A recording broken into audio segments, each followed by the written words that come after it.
Hello friend, मैं Gyan Prakash. Welcome back to my YouTube channel government exam. दोस्तों, हम लोग एनसीईआरटी हिस्ट्री क्लास 6 का फर्स्ट चैप्टर देखेंगे। तो पहले मैं आपको ये बता दें, इस चैनल पे बने रहने के लिए आप चैनल को सब्सक्राइब कर लें और बेल आइकन को प्रेस करें। इससे आपको हमारा लेटेस्ट अपडेट मिलते रहेगा। तो आइए अब बिना देर किए हम चलते हैं आज के हमारे फेवरेट टॉपिक पर। तो चलिए शुरू करते हैं। अध्याय 1 है प्रारंभिक कथन। क्या, कब, कहाँ और कैसे। रशीदा का सवाल। रशीदा बैठी अखबार पढ़ रही थी। अचानक उसकी निगाह एक सुर्खी पर पड़ी। 100 साल पहले। वह सोचने लगी कि यह कोई कैसे जान सकता है कि इतने वर्षों पहले क्या हुआ था। कैसे पता लगाएं? यह जानने के लिए कि कल क्या हुआ था। तुम रेडियो सुन सकते हो, टेलीविज़न देख सकते हो या फिर अखबार पढ़ सकते हो। साथ ही यह जानने के लिए कि पिछले साल क्या हुआ था, तुम किसी ऐसे व्यक्ति से बात कर सकते हो जिसे उस समय की स्मृति हो। लेकिन बहुत पहले क्या हुआ था, यह कैसे जाना जा सकता है? अतीत के बारे में हम क्या जान सकते हैं? अतीत के बारे में बहुत कुछ जाना जा सकता है, जैसे लोग क्या खाते थे, कैसे कपड़े पहनते थे, किस तरह के घरों में रहते थे।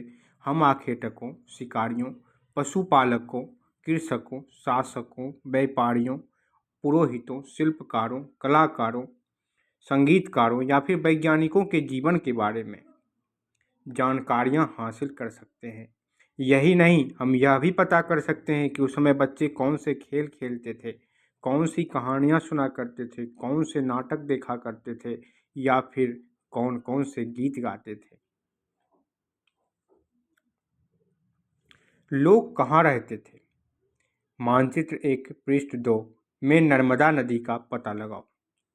कई लाख वर्ष पहले से लोग इस नदी के तट पर रह रहे हैं। यहाँ रहने वाले आरंभिक लोगों में से कुछ कुशल संग्राहक थे, जो आसपास के जंगलों की विशाल संपदा से परिचित थे। अपने भोजन के लिए वे जड़ों, फलों तथा जंगल के अन्य उत्पादों का यहीं से संग्रह किया करते थे। वे जानवरों का आखेट शिकार भी करते थे। अब तुम उत्तर पश्चिम की सुलेमान और किरथर पहाड़ियों का पता लगाओ। इसी क्षेत्र में कुछ ऐसे स्थान हैं जहां लगभग 8000 वर्ष पूर्व स्त्री पुरुषों ने सबसे पहले गेहूं तथा जौ जैसी फसलों को उपजाना आरंभ किया। उन्होंने भेड़, बकरी और गाय बैल जैसे पशुओं को पालतू बनाना शुरू किया। ये लोग गांवों में रहते थे। उत्तर पूर्व में गारो तथा मध्य भारत में विंध्य पहाड़ियों का पता लगाओ। ये कुछ अन्य ऐसे क्षेत्र थे जहां कृषि का विकास हुआ, जहां सबसे पहले चावल उपजाया गया। वे स्थान विंध्य के उत्तर में स्थित थे। उपमहाद्वीप का प्राकृतिक मानचित्र।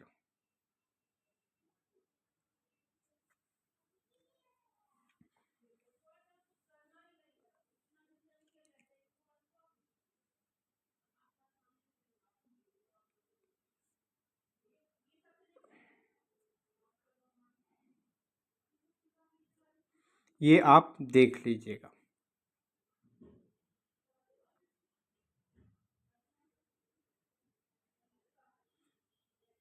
नेक्स्ट, आइए आगे बढ़ते हैं। मानचित्र पर सिंधु तथा इसकी सहायक नदियों का पता लगाने का प्रयास करो। सहायक नदियां उन्हें कहते हैं जो एक बड़ी नदी में मिल जाती है। लगभग 4700 वर्ष पूर्व इन्हीं नदियों के किनारे कुछ आरंभिक नगर फले फूले। गंगा व इसकी सहायक नदियों के किनारे तथा समुद्र तटवर्ती इलाकों में नगरों का विकास लगभग 2500 वर्ष पूर्व हुआ। गंगा तथा इसकी सहायक नदी सोन का पता लगाओ। गंगा के दक्षिण में इन नदियों के आसपास का क्षेत्र प्राचीन काल में मगध, वर्तमान बिहार में है, नाम से जाना जाता था। इसके शासक बहुत शक्तिशाली थे और उन्होंने एक विशाल राज्य स्थापित किया था। देश के अन्य हिस्सों में भी ऐसे राज्यों की स्थापना की गई थी।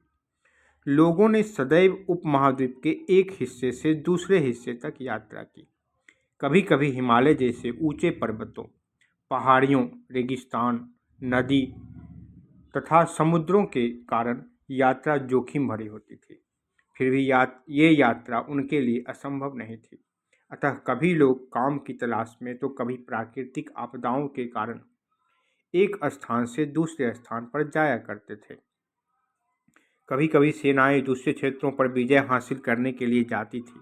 इसके अतिरिक्त व्यापारी कभी काफिले में तो कभी जहाज़ों में अपने साथ मूल्यवान वस्तुएं लेकर एक स्थान से दूसरे स्थान जाते रहते थे। धार्मिक गुरु लोगों को शिक्षा और सलाह देते हुए एक गांव से दूसरे गांव तथा एक कस्बे से दूसरे कस्बे जाया करते थे। कुछ लोग नए और रोचक स्थानों को खोजने की चाह में उत्सुकतावश भी यात्रा किया करते थे। इन सभी यात्राओं से लोगों को एक दूसरे के विचारों को जानने का अवसर मिला। आज लोग यात्राएं क्यों करते हैं? एक बार फिर से मानचित्र एक को देखो। पहाड़ियाँ, पर्वत और समुद्र इस उपमहाद्वीप की प्राकृतिक सीमा का निर्माण करते हैं। हालांकि लोगों के लिए इन सीमाओं को पार करना आसान नहीं था। जिन्होंने ऐसा चाहा वे ऐसा कर सके। वे पर्वतों की ऊंचाई को छू सके तथा गहरे समुद्रों को पार कर सके। उपमहाद्वीप के बाहर से भी कुछ लोग यहाँ आए और यहीं बस गए। लोगों के इस आवागमन ने हमारी सांस्कृतिक परंपराओं को समृद्ध किया। कई सौ वर्षों से लोग पत्थर को तराशने, संगीत रचने और यहाँ तक कि भोजन बनाने के नए तरीकों के बारे में एक दूसरे के विचारों को अपनाते रहे हैं। देश के नाम। अपने देश के लिए हम प्रायः इंडिया तथा भारत जैसे नामों का प्रयोग करते हैं। इंडिया शब्द इंडस से निकला है, जिसे संस्कृत में सिंधु कहा जाता है। अपने एटलस में ईरान और यूनान का पता लगाओ। लगभग 2500 वर्ष पूर्व उत्तर पश्चिम की ओर से आने वाले ईरानियों और यूनानियों ने सिंधु इंडिया कहा। सिंधु को हिंदोस अथवा इंडोस और इस नदी के पूर्व में स्थित भूमि प्रदेश को इंडिया कहा। भारत नाम का प्रयोग उत्तर पश्चिम में रहने वाले लोगों के एक समूह के लिए किया जाता था। इस समूह का उल्लेख संस्कृत की आरंभिक लगभग 3500 वर्ष पुरानी कीर्ति ऋग्वेद में भी मिलता है। बाद में इसका प्रयोग देश के लिए होने लगा। अतीत के बारे में कैसे जानें? अतीत की जानकारी कई तरह से प्राप्त कर सकते हैं। इनमें से एक तरीका अतीत में लिखी गई पुस्तकों को ढूंढना और पढ़ना है। ये पुस्तकें हाथ से लिखी होने के कारण पांडुलिपि कही जाती है। अंग्रेजी में पांडुलिपि के लिए प्रयुक्त होने वाला मैन्युस्क्रिप्ट शब्द लैटिन शब्द मैनु, जिसका अर्थ हाथ है, से निकला है।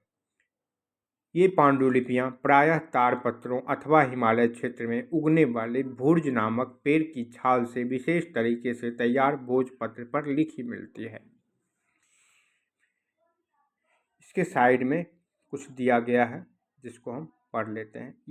यह पांडुलिपि लगभग 1000 वर्ष पहले लिखी गई थी। किताब बनने के लिए ताड़ के पत्तों को काटकर उनके अलग अलग हिस्सों को एक साथ बांध दिया जाता था। भुर्ज पेड़ की छाल से बनी ऐसी ही एक पांडुलिपि को तुम यहाँ देख सकते हो। तो आइए देख लेते हैं। यही वो पांडुलिपि है। आइए नेक्स्ट बढ़ते हैं। इतने वर्षों में इनमें से कई पांडुलिपियों को कीड़ों ने खा लिया तथा कुछ नष्ट कर दी गई। फिर भी ऐसी कई पांडुलिपियाँ आज भी उपलब्ध हैं। प्रायः ये पांडुलिपियाँ मंदिरों और विहारों में प्राप्त होती हैं। इन पुस्तकों में धार्मिक मान्यताओं व व्यवहारों, राजाओं के जीवन, औषधियों तथा विज्ञान आदि सभी प्रकार के विषयों की चर्चा मिलती है। इनके अतिरिक्त हमारे यहाँ महाकाव्य, कविताएं तथा नाटक भी हैं। इनमें से कई संस्कृत में लिखे हुए मिलते हैं, जबकि अन्य प्राकृत और तमिल में हैं। प्राकृत भाषा का प्रयोग आम लोग करते थे। हम अभिलेखों का भी अध्ययन कर सकते हैं। ऐसे लेख पत्थर अथवा धातु जैसी अपेक्षाकृत कठोर सतहों पर उत्कीर्ण किए गए मिलते हैं। कभी कभी शासक अथवा अन्य लोग अपने आदेशों को इस तरह उत्कीर्ण करवाते थे ताकि लोग उन्हें देख सकें, पढ़ सकें तथा उनका पालन कर सकें। कुछ अन्य प्रकार के अभिलेख भी मिलते हैं जिनमें राजाओं तथा रानियों सहित अन्य स्त्री पुरुषों ने भी अपने कार्यों के विवरण उत्कीर्ण करवाए। उदाहरण के लिए प्रायः शासक लड़ाइयों में अर्जित विजयों का लेखा जोखा रखा करते थे।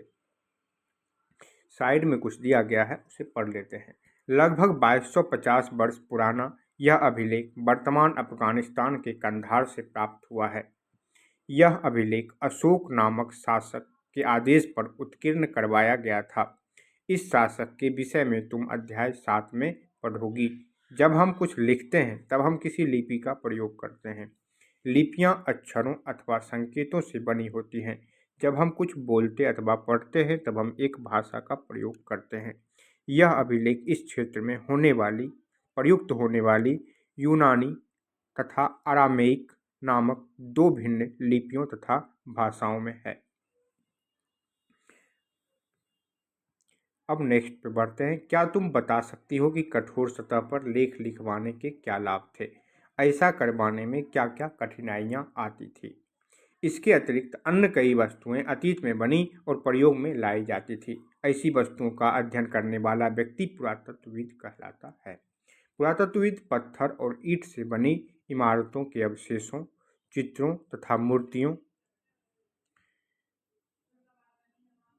बाएं एक प्राचीन नगर से प्राप्त पात्र। इस तरह के पात्रों का प्रयोग 4700 वर्ष पूर्व होता है।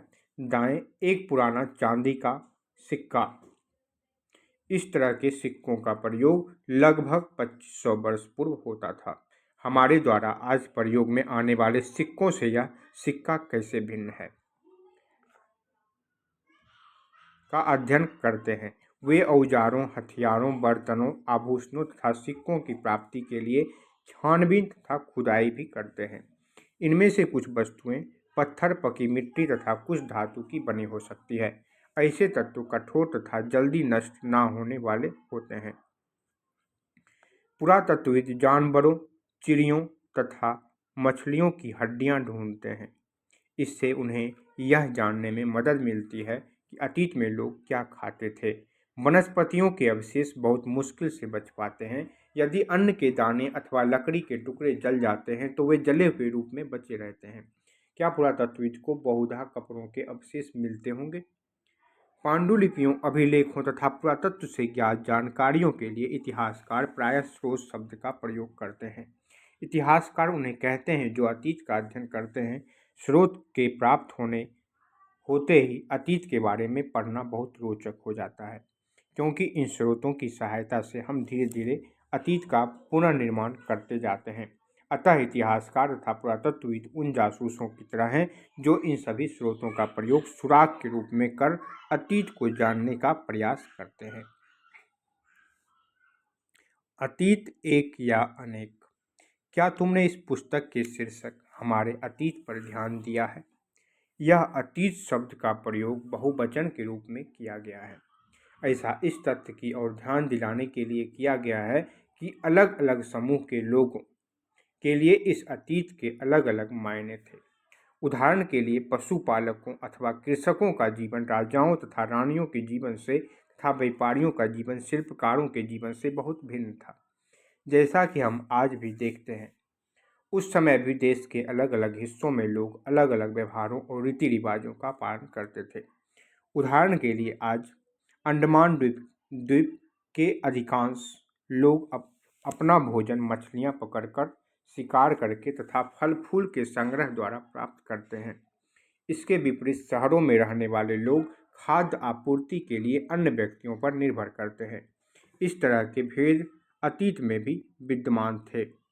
इसके अतिरिक्त एक अन्य तरह का भेद है, उस समय शासक अपनी विजयों का लेखा जोखा रखते थे। यही कारण है कि हम उन शासकों तथा उनके द्वारा लड़ी जाने वाली लड़ाइयों के बारे में काफ़ी कुछ जानते हैं, जबकि शिकारी, मछुआरे, संग्राहक, कृषक अथवा पशुपालक जैसे आम आदमी प्रायः अपने कार्यों का लेखा जोखा नहीं रखते थे। पुरातत्वविद की सहायता से हमें उनके जीवन को जानने में मदद मिलती है, हालांकि अभी भी इनके बारे में बहुत कुछ जानना शेष है। तिथियों का मतलब। अगर कोई तुमसे तिथि के विषय में पूछे तो तुम शायद उस दिन की तारीख, माह, वर्ष जैसे कि 2000 या इसी तरह का कोई और वर्ष बताओगी। वर्ष की यह गणना ईसाई धर्म प्रवर्तक ईसा मसीह के जन्म की तिथि से की जाती है। अतः 2000 वर्ष कहने का तात्पर्य ईसा मसीह के जन्म के 2000 वर्ष के बाद से है। ईसा मसीह के जन्म के पूर्व की सभी तिथियां ईसा पूर्व ईसा से पहले के रूप में जानी जाती है। इस पुस्तक में हम 2000 को अपना आरंभिक बिंदु मानते हुए वर्तमान से पूर्व की तिथियों का उल्लेख करेंगे। इतिहास और तिथियां। अंग्रेजी में बीसी, हिंदी में ईसा पूर्व का तात्पर्य बिफोर क्राइस्ट ईसा पूर्व होता है। कभी कभी तुम तिथियों से पहले एडी, हिंदी में ई लिखा पाती हो। यह एनो डोमिनी नामक दो लैटिन शब्दों से बना है तथा इसका तात्पर्य ईसा मसीह के जन्म के वर्ष से है। कभी कभी एडी की जगह सी तथा बीसी की जगह बीसीई का प्रयोग होता है। सी अक्षरों का प्रयोग कॉमन एरा तथा बीसीई का प्रयोग बिफोर कॉमन एरा के लिए होता है।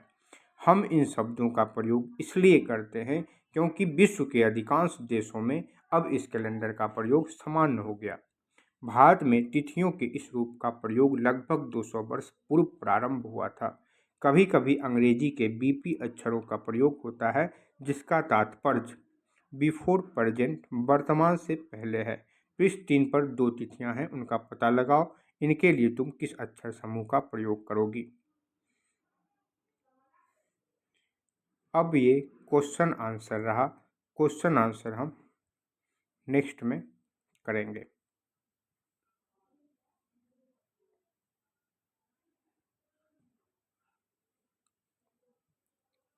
वीडियो अगर पसंद आया हो तो लाइक, सब्सक्राइब और बेल आइकन को प्रेस करना ना भूलें।